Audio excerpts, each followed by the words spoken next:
King William's War.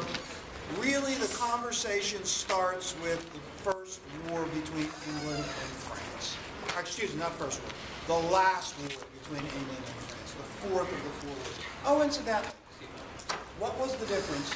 Okay, you got this, all right? Yeah. Thanks. All right, good job, thank you.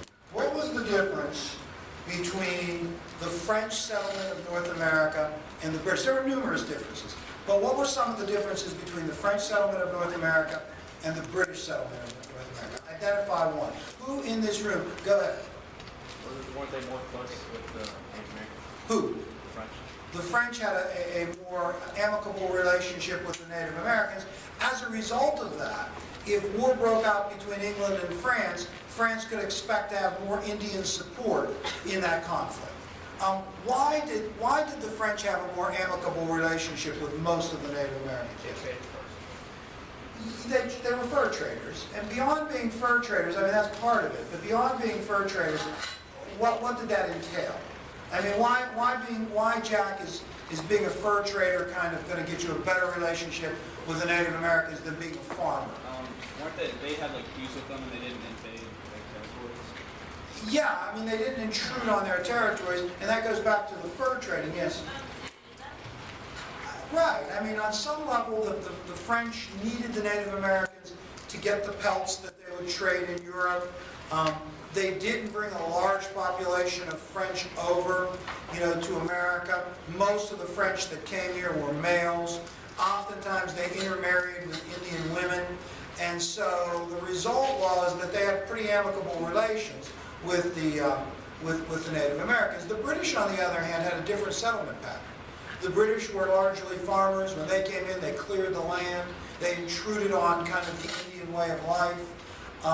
So when it came down to warfare, the English, the British, tended to have a more difficult time, eliciting Native American allies than did the French. Hey, incidentally, if Britain and France are going to fight in North America, and the Fourth War for Empire is going to be staged and begin here, what section of North America is going to be the area of contention and why? So if the fourth and final war between England and France is going to start in North America, and they are going to fight over one territory here in North America, what is that territory going to be and why? Go ahead. The middle So it is nowadays Western Pennsylvania, right? That's going to be the area that really becomes the area of contention. That's where the first shots are going to be fired in the fourth and final conflict between England and her allies and France and her allies. Why is nowadays Western Pennsylvania so important to both the French and the British? Yes? It was in fact the frontier, but what was significant about it being the frontier? I mean, yeah, it was the frontier, sure. But, I mean, it was more than just being the frontier. I mean, there were English traders here. There were French, yes. Yeah, the mouth of the Ohio River, I mean, the origin of the Ohio River, where the three rivers meet at the point, was a crucial place. I mean, if England was going to successfully kind of go across the Appalachian Mountains and establish settlements, they had to take Western Pennsylvania. If France was going to hang on to their great interior empire, they had to keep Western Pennsylvania. And both knew that. And remember, we went through a little discussion about, how the first shots ended up being fired and Washington's role in his travels through Western Pennsylvania. But really, I think what's important is in 1754, Washington returned to Western Pennsylvania with an army. And the purpose of that military expedition was to take Fort Duquesne that was under construction by the French. And Washington never makes it to Fort Duquesne. He engages the French south of what is now named Pittsburgh and eventually surrenders his entire army at Fort Necessity. As he is surrendering his army, and as that army is being permitted to march back to Virginia, we said a very important meeting was occurring in Albany. The British had called the representatives from all the colonies to convene in Albany, New York for a conference. The Albany Albany Congress, it's called. What was the specific purpose? Why did the British? Name the Iroquois as an alliance. Yes, the British wanted the colonists to get the Iroquois to join in an alliance, expecting that the bloodshed in western Pennsylvania would explode into a conflict. They wanted the Iroquois, who were neutral, not allies of the French, to join with the British. Now, the Iroquois made no commitments at the Albany Congress, but what we did say is Ben Franklin proposes this remarkable plan of unity, right? You know, the Albany plan, this plan for colonial unity, for their mutual defense, where Franklin lays out the idea of a colonial Congress, and, you know, Parliament, and the responsibilities of both. And we said at Albany, remarkably, the delegates there bought it. They supported Franklin's plan. They endorsed it. But when it was sent back to each colonial legislature, it was rejected. And we said that was interesting. I mean, it was interesting in 1754, when the colonists were facing the very real threat of the French and the Native Americans on their frontier, that they couldn't join together for their mutual protection. Yet, we said, 22 years later, they are able to do that. And, you know, that raises some interesting questions. Now, you know, we went through the French and Indian War, and we said eventually the French and Indian War, you know, merged into a larger, or exploded into a larger conflict called the 7 Years' War. What was the turning point? You know, we said that it looked like it was lights out for the British. Braddock had come over here without success, Jackie. The British were doing poorly. What happened? Yes, William Pitt took over as the head of the British war effort, as the Prime Minister, and Pitt kind of reorganized that war effort. Eventually the tide turns. The British take Fort Duquesne, rename it Fort Pitt. They take Quebec and Montreal, and by 1760 it's lights out for the British in North America.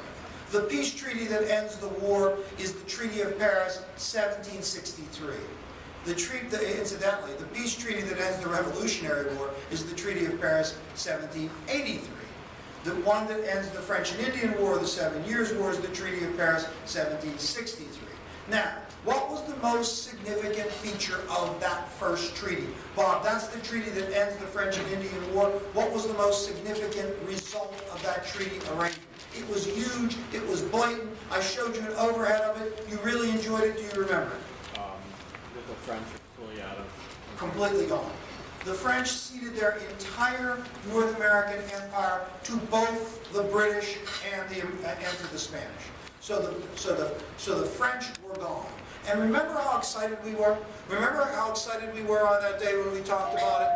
Mr. Stevens, please call line 740. Mr. Stevens, line 740. And the reason we were so excited is we said that in the conversations about what to do, you know, what possessions for France to take or to surrender, or what possessions for England to demand. In the conversations about that were occurring in London, there was some discussion about the possibility of Americans, you know, someday seeking their independence if they no longer had a threat of the French on their frontier. I mean, if the British take all of Canada and the interior of the what is now the United States, and the French are completely gone, and the American colonists don't need them for protection, maybe someday Americans will seek their independence. And remember how excited we were when we said that in 1763, Benjamin Franklin, then in London as an agent for Pennsylvania, dismissed that as not merely improbable but impossible? That it would be impossible for those 13 independent colonies that had different economic systems, different ideologies to unify to seek their independence. Remember, Franklin said that they liked Britain much more than they liked each other, and that a union of the colonies was not merely improbable, it was impossible. And this set the context for the conversation that followed. How then, within 13 years, did those colonies unify and seek their independence? If we had 4 factors, let's say, and we had to judge the relative importance of those 4 factors, which would we think were most and least important? Well, that's another story, isn't it? Right? But that was, to some extent, what we were getting at. And we said, well, look, you know, clearly, the circumstance between England and the colonies changed in the aftermath of the French and Indian War, or the 7 Years' War. You know, we did mention this, and there's some discussion on the test about this, that even during the war, there was tension between England and their colonies. Does anybody recall the tensions that emerged even during the war? And we know that there were tensions after the war. Go ahead, Nolan. British analysts thought the colonies were cowardly and disrespectful. Yeah, the British saw the American, militia that served with them as being cowardly, unreliable, disrespectful. The British were frustrated with what they saw as Americans sort of ignoring mercantilistic legislation, the Navigation Acts, trading with the enemy. What did the Americans think, Camden? The Americans had their impression of the British also, did they not, during the war? Go ahead. Yes, the Americans thought that the British were arrogant and condescending. The British didn't regard them with much regard. The Americans were proud of their contributions to this war. They were proud to be part of the British Empire. They were proud to be British.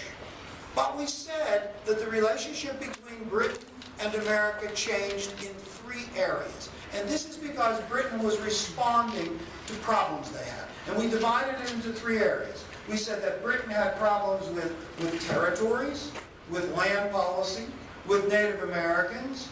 They had problems with trade, with enforcement of mercantilism, and they had problems with finances, taxes.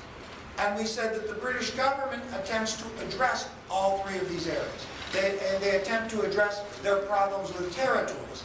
And the most flagrant kind of example of the British attempting to address their problems that they had associated with territories was something called the Proclamation of 1763. What was the purpose of that parliamentary legislation? The Proclamation of 1763, yes? To end conflicts with the Indians? Yes.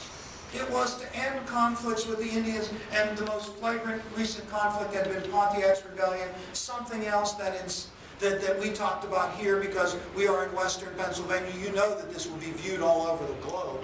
Our review session will be viewed all over the globe, and some people might say, why is he talking so much about Pontiac's Rebellion? That's because this is in Western Pennsylvania for our cyber viewing audience, right? And Pontiac's Rebellion was a big deal here because of Bushy Run.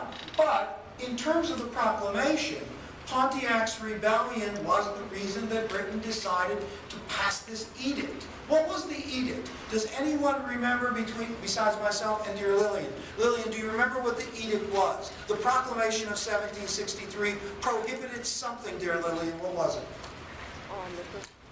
White people from passing the Appalachian Mountains. Yes, Lillian said, if you did not hear it, it prohibited white people from crossing the Appalachian Mountains and settling. And the people who were there, the settlers who had already gone across the Appalachian Mountains and settled, really had to go back. I mean, this was a disturbing, proclamation by Parliament that the area that the colonists had joined with England to fight for now would at least be temporarily reserved for the Native Americans. They were disturbed by that, certainly, and they were also disturbed by the fact that Parliament, a faraway governing body, passed a piece of legislation that affected them so intimately. Now, we said in addition to territories, and we also put under territories, Britain deciding to leave 100 or 10,000 troops in colonial America to at least allegedly deal with the Native Americans and other threats to their imperial holdings there. We talked about trade. And in our conversation about trade, we took a moment to define mercantilism. So we defined mercantilism. In defining mercantilism, what we said was that this was an economic system in which the government of the empire regulated the economic activity of the empire for the good of the empire. So mercantilism was an economic system where the government of the empire regulated the economic activity of the empire for the good of the empire. Now, we said this numerous times, and many of the kids enjoyed this. Valerie, I think you particularly enjoyed this. We said the goal of mercantilism was what? That's exactly exactly right. What dear Valerie has said is the goal of mercantilism was a favorable balance of trade, to export more than you import. If you exported more than you imported, what they believed was your pile of gold would get bigger.